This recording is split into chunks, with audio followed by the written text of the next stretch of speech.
Of course, when I sit down to record finally, after like 2 months, the garbage truck immediately arrives and starts making the most horrifying noises. Oh my god, it's so loud. Well, in the meantime, I'll fix my hair. Okay, shall we try this? 5.5 minutes in. Hello everybody, it is Tom and welcome to another video. I've been going to some dark places. I hate it when my mind races. I've got so many. Hi, hello, what's up? It's me. I don't remember how you do videos. What do you do? Anyway, hello. So it has been a while, and yes, I am aware that it has been like a full year, pretty much, since these episodes came out, and I am still working my way through them. So I am aware of that, and yeah, thank you for your patience. So last time, long ago, we finished up episode 6, Body, which was a pretty heavy episode in a lot of ways, very important episode, but also, you know, standard Heartstopper joy in it as well. So today we're moving on to episode 7, which is called Together. You have to make that motion, together. And then the next one is Apart. Together, apart, together, apart. Anyway, today we are going to watch and react to and discuss and analyze. What the hell is she doing? I don't know if she ripped it off the chair or if it just fell off, but like, don't eat stuff that's not food. It's not food. It's not food, don't eat it. Anyway, so today we are going to watch, react to, discuss, analyze, etc. Episode 7 of Heartstopper, Season 3. So yeah, let's get right into it, and yeah, that's what we're gonna do.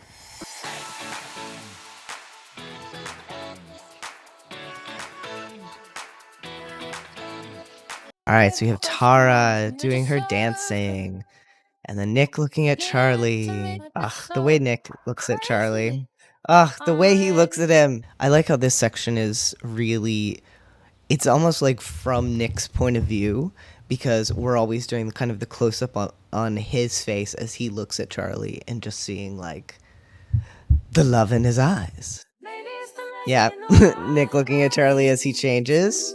Good song choice also. Rugby. Through this whole season especially, we see so much of Tara being stressed out, unhappy, just barely holding it together. And finally here we get to see her just totally free and strong and like having a great time, totally confident in herself and her movements and who she is and what she's doing. It's great to see that, and I think that really hammers it home that, you know, maybe dance is what she should be doing for her career rather than something more academic. So, okay, and then we have Nick just making out with Charlie on the rugby field, except not. Just kidding. Yeah, I think they did a great job with this whole sequence of interspersing Tara's beautiful dancing, the great song going on, which is definitely like a sexy song, and Nick just being increasingly overcome by his growing I should not pause right after I say growing in this case. So I love this whole segment of the interspersing of Tara dancing with the kind of sexy song, and then just Nick in one situation after another, just staring helplessly at Charlie, like with love, with affection, with a growing desire to do more than kissing, sort of thing. So yeah, and then, you know, culminating in this. Like we don't get all that many instances of Nick being the one imagining something happening. It's usually Charlie. We do get to see it a little bit when Nick is having his panic attack in season 2 with the bonfire, but here we have a full-on fantasy sequence of Nick just just making out with Charlie on the rugby pitch. So and the look on his face. I love the look on his face. Together. Dog cuddles solve everything. They do. Yeah, this is exactly what I needed. I love my ballet classes, but I've got to get 3 buses to get there. That is rough. Like, as someone who relies on public transportation for the most part, or walking, or now finally I have a little like e-scooter that I can take around that gets me to places a little bit faster. But yeah, having to rely on buses, especially 3 buses, is a nightmare. Like, buses are the worst sometimes. That must be so difficult too, to like, for Tara to have something that she loves so much and that makes her feel so good and so free, and like finally everything is right, but getting there is so difficult. Well, I could drive to ballet if you want. Hell yeah, Nick. I love that. I love Nick using his driver's license powers for good. I love Tara and Nick's friendship. What's going on with you? And I've said this before, but Tara is genuinely one of the only people Nick is friends with who consistently asks him if he's okay and checks in on him and like makes sure that he's doing all right. Because like in their friend group, it's interesting because most of them were friends with Charlie first, but Tara and Nick have a friendship that goes way back. Charlie's been a lot better these days. And how's Nick doing these days? I love that she asks that, because Nick has a tendency to answer in terms of how Charlie is doing and not how he himself is doing. And I love that Tara actually asks him specifically, yeah, well, what about you? How are you doing? I've been focused on Darcy and all their stuff with their mum. Just need to remember to look after yourself too. Wise words from Tara. I do really like that this show oh my god, my ear is itchy randomly. I do really like that this show kind of brings attention to the fact that being someone who's dealing with, as Charlie has been, you know, mental health struggles, eating disorder, past bullying is difficult. Dealing with not supportive parents when you're queer and figuring out your gender identity, very difficult. So Charlie and Darcy definitely having a difficult time, but it's also challenging to be the friend or partner, to be the loved one of those people, because, you know, you're supporting that person as best you can, and it tends to be like your whole focus goes towards that person, and you can neglect yourself as a result. Obviously, we don't want to downplay what Charlie and Darcy are both going through, but at the same time, you know, Nick and Tara, through being their romantic partners, are also going through a lot. So I love that Tara, first of all, recognizes this and kind of tries to teach this lesson to Nick. Like, you know, you also need to take care of yourself and, you know, think of yourself sometimes. And it doesn't have to always be about Charlie, even though it's very understandable that it would be. I don't know if I explained that well, but here we are. Okay, class. Oh, God. The moment you've all been waiting for. So, jeez. Back in my day, yeah, in my school, our sex education was, you know, of course, splitting up the girls and the boys, or at least those who were thought to be boys and thought to be girls. And at least in the girls' room, like, we watched a video about periods. And that's really all I remember. Like, I don't think if they talked about actual sex, that, like, we didn't really get much about that. It was more about puberty was our sex education. Because I grew up in a very conservative Christian small town, and the general consensus was just don't do it. Like, it was very much an abstinence only sort of thing. Like, to the extent that a friend of mine we were both on the school newspaper together, she wrote an editorial to the local newspaper talking about how condoms should be freely distributed at high schools.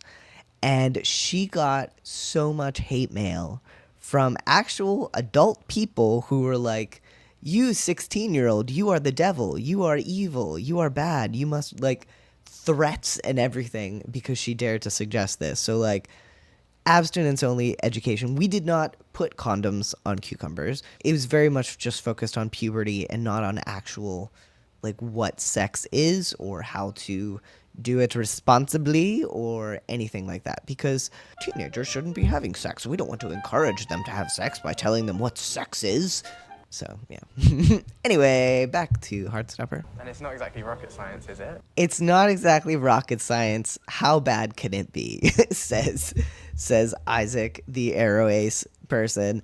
So slimy. So slimy. Oh no, the cucumber should not be slimy. How old are these cucumbers? They're not supposed to be slimy. I'm concerned. While Charlie and Tao and Isaac are learning about the wonders of putting condoms on cucumbers, Nick is having to confront his future plans, which, yeah, I feel like Nick has very much been living just day to day, moment to moment, hour to hour, what with everything that's been going on with Charlie. So he definitely has not been thinking much about, what he's going to do after he graduates, aside from be with Charlie. Hey, I'm in sex ed right now, and it's so useless. And Nick says, oh my god, what are you learning about? What are you learning about? She was just feeling it all night. Like, you could tell she wanted it. And It's a big deal because it's the first time you're having sex. I know the concept of virginity is bullshit, but like, I'm still nervous. I do like this conversation. We'll just pause it on the... Just put a condom on a cucumber, same as last year's sex ed. Yeah, we only had 1 year of sex ed, like one time in our entire high school career that we got sex ed, and it was puberty based. Anyway, yeah, so this is a really interesting conversation. And I like that they're broaching this topic. The idea of like, people bragging about having sex and like making it such a big deal. Shout out to Christian for actually saying virginity is bullshit, because it is. It is. I'm sleepy. I don't know why I thought I could do this right now. And this is why I don't post unedited reaction videos to Patreon, because most of it is just me trying to figure out what the heck I'm trying to say. Yeah, so I like this discussion a lot. Of course, you have like Harry boasting about having sex with some girl, which did he actually? I mean, like 99.9%, it did not go down the way that he is suggesting it did. Back when I was in school, it was very much the same. You would have like guys bragging about things like that, or like boasting. That's the same thing. The implication was that in order to be a successful teenager, you should have sex. But obviously the reaction was very different. If you were a guy having lots of sex, you were cool. If you were a girl having lots of sex, you were a slut. That's how it goes, apparently. So good times, but I don't know how much that has changed. Hopefully it has changed a bit. But yeah, I'm glad they talk about this, and I like the intelligence with which they are discussing this and kind of the different viewpoints we have here, mentioning that virginity is kind of a bullshit concept anyway, because it defines sex in a very narrow terms and very heteronormative terms as well. Okay, so Nick says maybe you should try it not on a cucumber sometime. And Charlie says, gay. Not only prevent pregnancy, the way you guys flow is so weird. That was definitely one of the more memorable parts of the comics when I read it, and I'm glad to see it come to life so beautifully. Yeah, just like Tao like creeping over and reading this text. Definitely the spiciest Nick and Charlie have gotten in terms of like, talking about sex and stuff like that. So, but I love that the way they're flirting about sex is by talking about safe sex. So, great. we are now going to look at some images Oh, God. of STIs. Yeah. Calm down. I don't blame you for being nervous. That's normal. Easy for you to say. You were so confident I when you were wasn't, out. Charlie. Just enjoy making it sound like the most cinematic night of my life.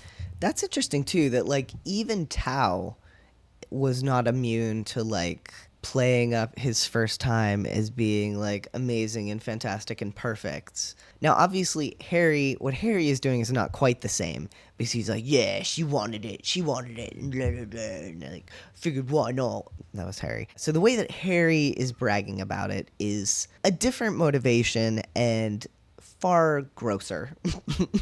Whereas what Tao was doing was like spinning it into this beautiful tale, this cinematic, beautiful experience like you would see in the films that he likes so much. Because, you know, he loves Elle so much, he wants it to live up to the way that they feel about each other and the importance of the relationship and all that. But yeah, even Tao is not immune to fibbing a bit when it comes to how it actually was. So I like that he comes clean with Charlie now, finally, after telling them the slightly fabricated story of their first time many times. Because yeah, like when you're someone like Charlie who is really anxious about having sex, and the only person you know in your friend group who has had it makes it sound like it was perfect and magical, I mean, I think that would make you more worried because the bar has been set so high. So I think it's good that Tao is able to be like, well, no, actually, you know, it was awkward and weird, but it was okay. It was good because it was me and Elle. We were in some random bedroom at a house party. We had no idea what we were doing. Maybe we get things wrong. You know, it's not some perfect, effortless thing. We love each other. If it's awkward, we can just laugh about it. It's supposed to be fun, isn't it? Isn't it? Yeah, I love the way that Tao talks about that. What a shot. I love the way that Tao talks about that, and it's such a good message when it comes to what sex should be. Like, you know, for whatever reason you're having it, like it's supposed to be fun. Like it's supposed to be a pleasant experience and a way to be with someone in a way that is mutually pleasurable to both of you. I don't know why that was in that voice. I really like the way that Tao explains this of like, it's not perfect, it's not effortless, it's like a learning experience. Like it's about the exploration, it's about figuring it out together, it's about having fun, having a nice time together. As long as you approach it with that spirit and with the idea of, you know, having fun and having a nice time together and making it good for both people, then I think you're fine. I think you're good. Aw, hug. And one last thing to remember, folks. Chlamydia is bad. What was Elle's interview? Oh, Did you really jeez. mention it? I think they decided not to air it, actually. That's really interesting too, that like what happened with Elle's interview and the radio host being so transphobic, like Elle has not even been able to tell anybody about it. Like she has not felt comfortable telling her best friends. Literally Tao and her parents are the only ones who know about it because they were there with her. So I think that says a lot about where Elle is mentally after that and how deeply affected she's been by what happened. But I like that Tao is not like outing to anyone else what happened. Oh, Jesus. Yes, we have Elle scrolling through her phone and seeing just headline after headline of horrible thing happening when it comes to trans people. And, you know, this was recorded before the current situation where in the US at least, it's definitely gotten a lot worse. So yeah, definitely relate to this. But yeah, so we have Elle seeing like just headline after headline of the world thinking terrible things about trans people. And after what she just went through with this radio host, like, I think it's really interesting what they do with Elle here, because like she's almost kind of been insulated from the hatred of the world to a certain extent. Like obviously she dealt with bullying when she was at Truum, and life is not perfect and easy for any trans person. But her parents accept her. Her friends accept her. She doesn't get misgendered or dead named on a daily basis. Her boyfriend is super awesome and accepts her for all that she is and loves her for all that she is. So, like, I think it's easy sometimes to kind of exist in, like, a queer, trans, safe little bubble, which is great. Like, it's great to have that safety and that support network and to know that the people who genuinely matter have your back. But it can then be even more of a shock when you step outside that bubble or peek outside that bubble at some headlines and are like, holy shit, there are some people who genuinely want me to die because of who I am. It can be really shocking and disheartening and scary. And I don't blame Elle at all for feeling really awful in this moment with what she just dealt with. And in general, not a good idea to scroll headlines like these when you're trans. Because, yeah, it's not going to end anywhere good. It's also interesting that Elle is kind of separated from her friends in this scene where, like, we have Felix and Naomi and, like, some other people, like, off to the side, all in a group, and then Elle is on her own, just in front of the portrait of herself that she painted most of before this happened. And it's so interesting that we have, like, this ideal version of her, like, beautiful, covered in flowers, glowing, like a gold background. It's a gorgeous painting of her, but it's no longer the person that she feels like. Like, the person who painted this was proud of being who she was and had the wonderful support of her boyfriend, her family, her friends, and was again kind of insulated against the horrible things happening in the world. And now that the world has kind of busted through, she no longer feels like this person that she was painting before. I don't think I like it anymore. I'm sorry about the interview, Elle. Should have expected it. No, you shouldn't. Doesn't matter. I don't want to talk about it anymore. I can't imagine how bad that teacher must feel having inadvertently put Elle into that situation. I mean, there's no way that she could have known. She just thought, like, oh, this is a great way to elevate my talented student. Unfortunately, the radio host was awful. Yeah, and then we see Naomi and Felix looking at her but not really knowing what to say, and Elle just staring at that picture of herself. We immediately go to Nick and Charlie racing. I mean, after their discussions of the day, I can understand why this would be high on their minds. I might have to turn that down a little. It's very loud for me. I don't know how loud it is for you. Oh, have you? Don't come in! Fuck off! Sorry. David, jump scare. Sorry. I didn't know he was here. Just glad it wasn't your mum. I'm just glad it wasn't your mum, Charlie says. Why must you hurt us this way, Charlie? The idea that Olivia Colman could just walk in at any moment, but she can't. She's not there. She's not there. I really hope we get Olivia Colman in the movie. If we don't, I'll be very, very sad, as I'm sure most of us will. Aw, I'm a bit nervous. I don't really know what I'm doing, Nick says. Charlie says, I mean, you've been doing a pretty good job so far. We can be nervous together, Charlie says. Cringe. That's a very sweet interaction. Oh, and then we have Charlie faced with his enemy that... Oh, this is so interesting. Like, Nick and Charlie have this beautiful conversation where they're like, oh, I'm nervous too, it'll be fine. And then Charlie looks over his shoulder at the thing that he fears the most, which is his own reflection. And Nick looks over his shoulder at the thing he fears the most, which is figuring out his future. Like, these are the two things kind of pulling them apart from one another. Nick worrying about his future, Charlie dealing with his self-image issues. So... Such a cool setup there. And he just closes the laptop, and Charlie turns away from the mirror. Now we have Tao and Elle. I think this is the best drawing I've done so far. Elle's just staring into the distance. I'm improving. Tao! I mean, to be fair, the bar was low, but Tao has definitely improved. Like, that genuinely looks like a fish. I could be the next someone. He can't even think of an artist. Tao Su, artist of goldfish. Can I sleep over tonight? You know how my mum is about it. We could watch a movie, though. What about Moonrise Kingdom? Tao knows, obviously, that Elle is dealing with a lot and that she's really feeling down. And so he tries to keep things light. He tries to keep the mood light. He suggests watching her favorite movie and hopefully not shitting on it this time. Is there anything I could do to make you feel better? No. Yeah. Being held, man. It's good stuff. Oh, okay, and we have Tara and Darcy. So long since you stayed over. It's my fault. I just decided I'm gonna look after myself and do what I want. And that includes doing me. Darcy. Darcy.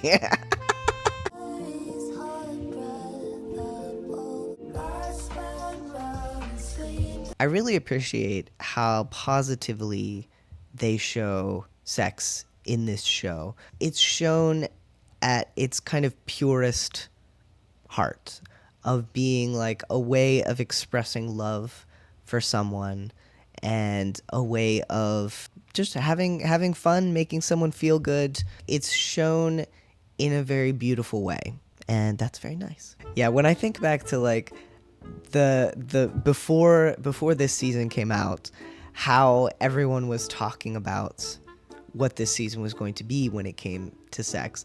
The way they talked about it made it sound so raunchy and so like, oh my god, they're gonna, oh, wait until you see it. But it's just like, it's the most tasteful, like wholesome sex you've ever seen. So Perfect. Now everyone knows how much I love you. aww. Pipe down.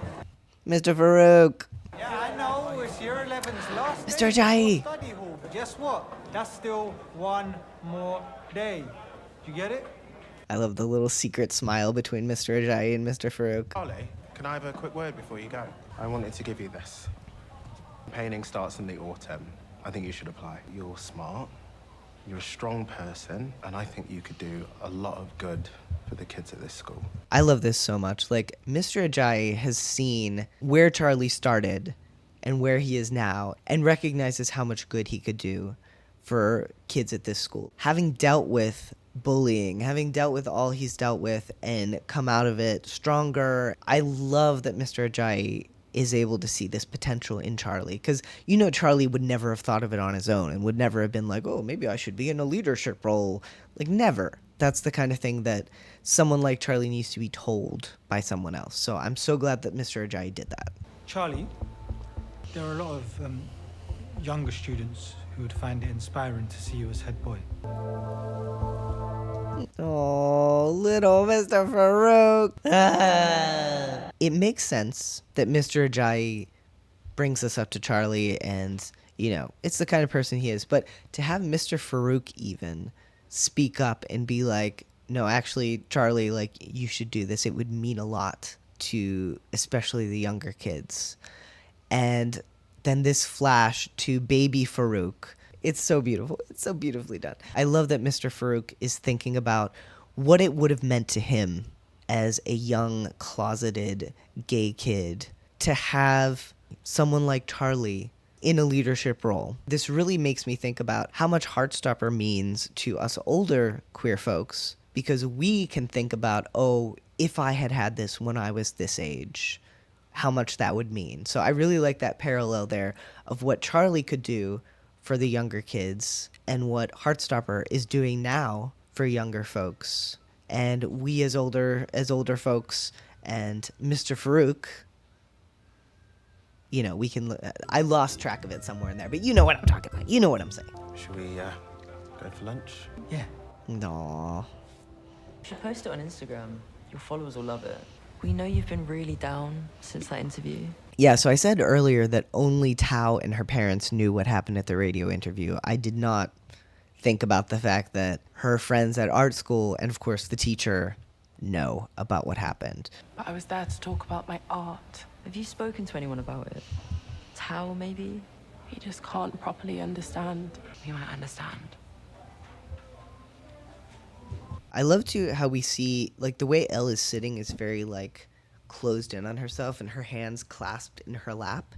And to then have both of her friends on either side of her reach out and each take a hand and, like, you know, open her up a little bit like that is very good, a very good visual of what's going on here. That's so interesting too, the idea of, like, she's worried that Tao won't understand. And it's true, like, he probably can't completely understand, but he will try. This is a really rough situation for Elle, obviously, like, having so much trouble dealing with it and also not really feeling like she can talk to the people in her life about it and about how it's making her feel. I'm glad that she has Felix and Naomi there. Oh, now we get the opposite of Charlie looking over at Nick.